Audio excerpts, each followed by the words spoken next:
मैं उस middle class family से हूँ जहाँ हमारे लिए ना हमारे मम्मी पापा को हक करना बहुत बड़ी बात है। और यार मम्मी पापा ना गुरूर हैं हमारा, और मम्मी पापा का गुरूर हैं हमारे बढ़िया बढ़िया मार्क्स। कॉलेज में ना मेरी एक दोस्त थी, ठीक है, उसने ना अपने बाल सी ग्रीन कलर के करा रखे थे और मैं कसम से बता रही हूँ बहुत मस्त लगते थे उसके बाल। तो मुझे लगा कि मुझ पे भी बहुत अच्छे लगेंगे। तो एक दिन ना मैंने अपनी मम्मी से पूछ लिया कि मम्मी मैं अपने बाल हरे या लाल करा लूँ क्या? तो मम्मी पहले तो बोली कि हैं क्या क्या करा लूँ? ओह बाल मम्मी बाल, वो आजकल लड़कियां ऐसे यहाँ तक रंग कराती हैं ना, हरे लाल पीले, तो मैं भी ऐसे करा लूँ क्या, रेड ग्रीन टाइप्स का कुछ? फिर आया मम्मी का क्लासिक जवाब कि ये सब अपने घर जाके करना और बाकी जाके अपने पापा से पूछ ले, मुझे नहीं पता। अरे यार मतलब हद है। एक तो पहले ये बताओ कौन से घर की बात कर रहे हो आप? ये मेरा घर नहीं है क्या? इसी तरह उस दिन मम्मी की उस बात पर ना मैं थोड़ी सी इरिटेट तो हुई थी, मगर अब वो किस्सा याद करती हूँ ना तो हंसी आती। जी हाँ, मैं उस मिडिल क्लास फैमिली से हूँ जहाँ बाल ओम्ब्रे कराना मतलब घर में घुसने का लाइसेंस कैंसिल कराना। मैं उस मिडिल क्लास फैमिली से हूँ जहाँ पुरानी टी शर्ट का ना पोचा बन जाता है और बॉर्नविटा का डब्बा खत्म हो जाए तो वो दालें रखने के काम आता है। जहाँ कबाड़ वाले का इंतजार किया जाता है, इसलिए नहीं कि उसे कबाड़ दे सके, बल्कि इसलिए ताकि उससे कबाड़ के बदले दर्जन दर्जन चाय के कप ले सके। हमारे यहाँ ना टी और स्नैक्स नहीं होते, हमारे यहाँ होते हैं चाय और बिस्कुट, और हमारे यहाँ होते हैं मम्मी और पापा। हमारे यहाँ मॉम और डैड नहीं होते। मैं उस मिडिल क्लास फैमिली से हूँ जहाँ हमारे लिए ना हमारे मम्मी पापा को हक करना बहुत बड़ी बात है। और यार मम्मी पापा ना गुरूर हैं हमारा, और मम्मी पापा का गुरूर हैं हमारे बढ़िया बढ़िया मार्क्स। तो 10th में ना जब मेरे 10 CGPA आए थे तो घर वालों ने ना पूरे पड़ोस में रसगुल्ले और गुलाब जामुन बांटे थे। तो उस वक्त ना रिश्तेदारों की सांसों में जाने वाली हवा में ये बात फैल गई थी कि ये लड़की हमारा नाम रोशन करेगी। अब देखो, नाम रोशन करना था, ठीक है, तो साइंस ले ली। फिर 12th में जब 93% आए ना, तब तो घर वाले खुशी से मतलब पागल ही हो गए थे, क्योंकि दिल्ली यूनिवर्सिटी में एडमिशन हो गया था मेरा। अब हम लोग ना बेसिकली रोहतक से हैं, यानी हरियाणा से। तो कॉलेज के लिए दिल्ली शिफ्ट होना था मुझको, पर शिफ्ट सिर्फ मुझको होना था, सारे घर वालों को नहीं। तो दिल्ली शिफ्ट होने से पहले ना पापा एक दिन मुझे रोडवेज वाली बस से दिल्ली लेकर गए थे। वैसे कायदे से तो उसे बस नहीं जहाज कहना चाहिए, क्योंकि हरियाणा रोडवेज की बस थी और हरियाणा रोडवेज की बस भैया चलती नहीं है, उड़ती है। खैर, मैं और पापा पहुंचे कश्मीरी गेट।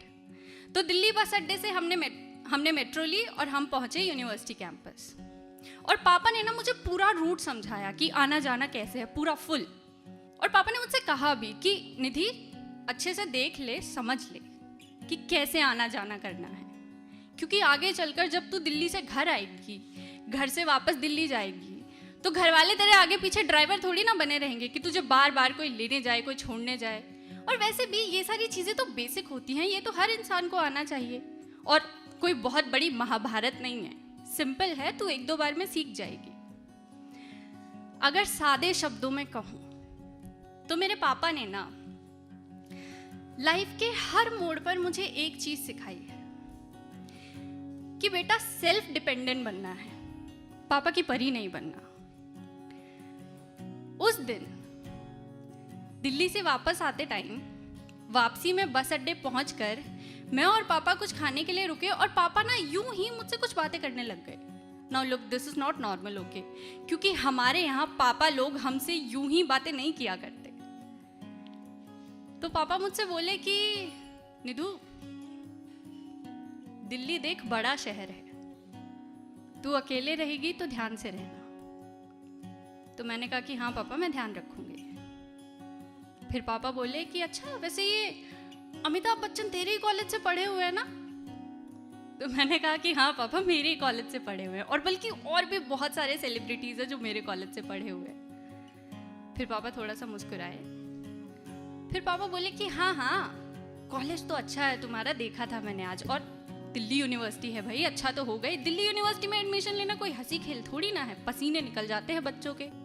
फिर पापा एकदम से बोले कि वैसे एक बात तो है, आज मैंने देखा कि तुम कॉलेज जाने वाले बच्चों के ना पहनने ओढ़ने के तरीके भी बदल ही जाते हैं। तुम्हारे कॉलेज के बैग्स देख लो कैसे अलग अलग स्टाइल के आ रहे हैं। हमारे टाइम पे तो सिंपल कपड़े का झोला उठाकर चल दिया करते थे हम। फिर मैं हंसने लगी और मैंने पापा को एक्सप्लेन करते हुए कहा कि हाँ पापा वो किताबें कम लेकर जानी होती है ना, तो ऐसे छोटे छोटे बैग्स होते हैं सबके। फिर पापा ने एक ड्रामेटिक सा पॉज दिया और बोले कि जो भी है तू अपना ध्यान रखियो, तेरा जो मन करे ना तू वो पहनियो, तेरा जो मन करे तू वो खाइयो, अगर पैसे की जरूरत पड़े तो मुझे तुरंत बताना, और जरूरत का सामान खरीदने में ना कभी कंजूसी मत करना। दिल्ली पहुंचकर जो भी तुम्हें सामान चाहिए वो सब अपनी समझ से खरीद लेना। तुम्हारी बुक्स हैं, बैग्स हैं, कपड़े हैं, जो भी कुछ है खरीद लेना। बल्कि मुझे तो लगता है कि कॉलेज जाने वाले बच्चे के पास ना एक घड़ी भी होनी चाहिए। फिर मैंने कहा कि हाँ पापा मैं ना दिल्ली पहुंचकर सब कुछ एकदम याद से खरीद लूंगी। फिर पापा अपने आप मुस्कुराने लगे। फिर थोड़ी देर बाद घर जाने से पहले पापा मुझे एक घड़ी की दुकान पर लेकर गए और वहां जाकर दुकान वाले से बोले कि भाई एक फर्स्ट क्लास घड़ी दिखा दे लड़की के लिए। और मैं इतनी खुश कि बस पूछो मत। दुकान वाले ने 6-7 घड़ियां दिखाई, मुझे 3-4 पसंद आई। अब देखो ये कहने सुनने में थोड़ा सा ओल्ड फैशन लगेगा, लेकिन मिडिल क्लास फैमिलीज में ना ऐसे मौक़ों पर हम उस चीज़ को फाइनल करते हैं जो हमें ही नहीं बल्कि हमारे माँ बाप को भी पसंद हो। क्या है ना, ज़्यादा कुछ नहीं पर दिल को बहुत तसल्ली मिलती है ये छोटी छोटी चीज़ें करके। तो उस वक्त मैंने उस घड़ी पर हाथ रखा जो मेरे पापा को सबसे ज़्यादा पसंद थी, और मैंने कहा कि मुझे भी यही वाली पसंद है। 2017 में घड़ी खरीदी थी, 2017। आज तक यही घड़ी पहनती हूँ। और सच बताऊं ना तो कोई नई घड़ी खरीदने का मन भी नहीं करता, क्योंकि मुझे नहीं लगता कि मेरे हाथ पर इससे बेहतर और कुछ लगेगा। ये कहने को बहुत छोटी सी बात है, लेकिन हमारे यहाँ इन छोटी छोटी बातों को ना दिल से लगाया जाता है, क्योंकि हमें ये मालूम है कि इन छोटी छोटी बातों की ना कीमत होती है, और ये कीमत ना रुपयों पैसों से कई ज़्यादा है। मैं उस मिडिल क्लास फैमिली से हूँ जहाँ हम कभी खुलकर ये नहीं कह पाते कि हम अपने माँ बाप से कितना प्यार करते हैं, जहाँ हमारे माँ बाप कभी खुलकर ये नहीं कह पाते कि वो हमसे कितना प्यार करते हैं या उन्हें हम पे कितना नाज है, कितना गर्व है। जब हमारे माँ बाप को हमसे ये कहना होता है ना कि वो हमसे कितना प्यार करते हैं, तो कभी कभी वो बाजार से आते आते हमारे लिए समोसे या ब्रेड पकौड़े ले आते हैं, खुद भले ना खाते हो।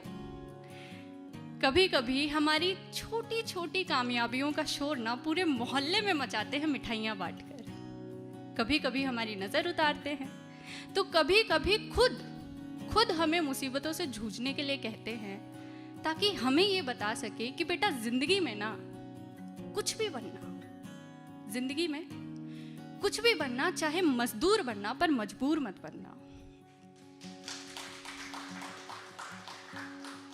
कभी कभी हमें देखकर यूं ही मुस्कुरा भी देते हैं, और कभी कभी यूं ही कोई घड़ी दिला देते हैं। Thank you so much everyone.